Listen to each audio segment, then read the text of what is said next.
Hello, അപ്പോൾ ഇന്ന് ഞാൻ വന്നിരിക്കുന്നത് ഗോതമ്പ് പൊടിയും പഴമൊക്കെ വെച്ചിട്ട് നല്ല ഹെൽത്തി ആയിട്ടുള്ള റെസിപ്പി ആയിട്ടാണ്. ഇത് നമുക്ക് ബ്രേക്ക്ഫാസ്റ്റ് ആയിട്ടും സ്നാക്സ് ആയിട്ടും ഒക്കെ കഴിക്കാവുന്നതാണ്. ഇതെങ്ങനെയാണ് തയ്യാറാക്കുന്നതെന്ന് നോക്കാം. അപ്പോൾ അതിനായിട്ട് ഞാനിവിടെ ഒരു കടായിലേക്ക് നെയ്യാണ് ഒഴിച്ചു കൊടുത്തിരിക്കുന്നത്. 1-2 ടേബിൾ സ്പൂൺ നെയ്യ് ഒഴിച്ചു കൊടുക്കുക. അതിലേക്ക് ഞാനിവിടെ അത്യാവശ്യം നന്നായിട്ട് പഴുത്ത പഴം ചേർത്ത് കൊടുക്കുന്നുണ്ട് കേട്ടോ. അപ്പോൾ നല്ല പഴുത്ത പഴമാണെന്നുണ്ടെങ്കിൽ അത് പെട്ടെന്ന് തന്നെ ഉടഞ്ഞു കിട്ടും, അതിന് വേണ്ടിയിട്ടാണ്. അപ്പോൾ അത് ചെറുതായിട്ട് കട്ട് ചെയ്ത് അതിലേക്ക് ചേർത്ത് കൊടുക്കാം. ഇനി ഇത് നന്നായിട്ട് ഒന്ന് വഴറ്റി അതൊന്ന് വേവിച്ചെടുക്കണം. വേവിച്ച് അല്പം ഒന്ന് ഉടച്ചെടുക്കുന്നതാണ് കുറച്ചുകൂടി നല്ലത്. അപ്പോൾ ഞാനിവിടെ അത് നന്നായിട്ട് തന്നെ ഒന്ന് ഉടച്ചെടുത്തിട്ടുണ്ട്. ഇതിലേക്ക് നമുക്കൊരു അരക്കപ്പ് അളവിൽ ചിരകിയ തേങ്ങ ചേർത്ത് കൊടുക്കാം. ഇനി ഇത് നന്നായിട്ടൊന്ന് മിക്സ് ചെയ്തെടുക്കാം, ഒന്ന് മൂപ്പിച്ചെടുക്കാം. ഒരുപാടങ്ങ് മൂപ്പിക്കേണ്ട ആവശ്യമൊന്നുമില്ല. അപ്പോൾ ഇതെല്ലാം കൂടി നന്നായിട്ട് തന്നെ യോജിപ്പിച്ച് എടുത്തിട്ടുണ്ട്. ഇനി ഇത് ഞാനിവിടെ ഒരു പ്ലേറ്റിലേക്ക് മാറ്റുന്നുണ്ട്. അത് അല്പം ഒന്ന് തണുക്കാനായിട്ട് മാറ്റി വയ്ക്കുക. ഇനി ഇതേ പാനിൽ തന്നെ ഞാനിവിടെ 1 ടേബിൾ സ്പൂൺ നെയ്യ് കൂടി ചേർത്ത് കൊടുക്കുന്നുണ്ട്. അപ്പോൾ അതിലേക്ക് ഞാനിവിടെ ഒരു അരക്കപ്പ് അളവിൽ ഗോതമ്പ് പൊടിയാണ് ചേർത്ത് കൊടുക്കുന്നത്. ഇത് ചെറുതായിട്ടൊന്ന് വറുത്തെടുക്കണം. അപ്പോൾ ഒരുപാടങ്ങ് മൂത്ത് പോകേണ്ട ആവശ്യമൊന്നുമില്ല. അതിൻ്റെ ഒരു പച്ച മണം ഒന്ന് മാറിക്കിട്ടിയാൽ മതിയാകും. അപ്പോൾ നിങ്ങൾക്ക് ആദ്യം കടായിൽ ഇതൊന്ന് മൂപ്പിച്ചെടുത്ത് മാറ്റി വെച്ചതിന് ശേഷം നിങ്ങൾക്ക് പഴം വഴട്ടിയെടുത്താലും മതിയാകും കേട്ടോ. അത് നിങ്ങൾക്ക് ഇഷ്ടമുള്ള രീതിയിൽ ചെയ്യാവുന്നതാണ്. അപ്പോൾ ഇത് ഗോതമ്പ് പൊടിയൊക്കെ ഒന്ന് അതിൻ്റെ ഒരു പച്ചമണം മാറി വന്നിട്ടുണ്ട്. ഇതിലേക്ക് ഞാനൊരു 3/4 കപ്പ് അളവിൽ ശർക്കരപ്പാനി ചേർത്ത് കൊടുക്കുന്നുണ്ട്. പഴത്തിന് നല്ല മധുരം ഉണ്ടെന്നുണ്ടെങ്കിൽ അരക്കപ്പ് ശർക്കരപ്പാനി ചേർത്ത് കൊടുത്താൽ മതിയാകും.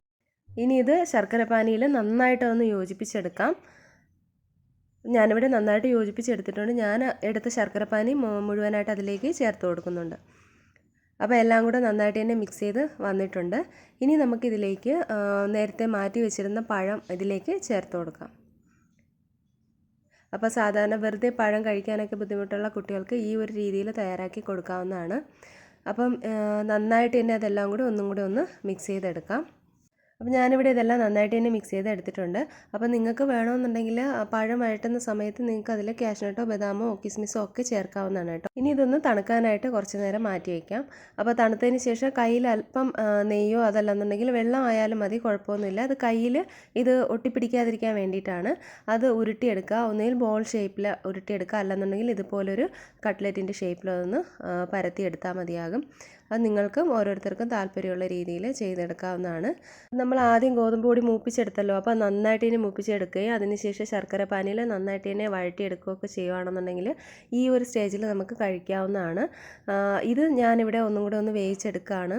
അപ്പോൾ അതിനായിട്ട് ഞാനിവിടെ ഇഡ്ഡലി പാത്രത്തിൽ അല്പം ഒന്ന് ഓയിലൊന്ന് തടവിയിട്ടുണ്ടായിരുന്നു. അപ്പോൾ അത് ചെയ്തില്ലെങ്കിൽ കുഴപ്പമൊന്നുമില്ല. ഇനി നമുക്കത് അതിലേക്ക് ഓരോന്നായിട്ട് വെച്ച് കൊടുക്കാം. അതിനുശേഷം നമുക്കത് സ്റ്റീം ചെയ്തെടുക്കണം. അപ്പോൾ ഇതൊരു 10 മിനിറ്റിനുള്ളിൽ തന്നെ ആയി കിട്ടും. അടച്ചു വെച്ചതൊന്ന് ഹൈ ഫ്ലെയിമിലിട്ടൊന്ന് പെട്ടെന്നൊന്ന് സ്റ്റീം ചെയ്തെടുത്താൽ മതിയാകും. അപ്പോൾ നമ്മുടെ ഹെൽത്തി ആയിട്ടുള്ള ഒരു പലഹാരം ഇവിടെ റെഡി ആയിട്ടുണ്ട്.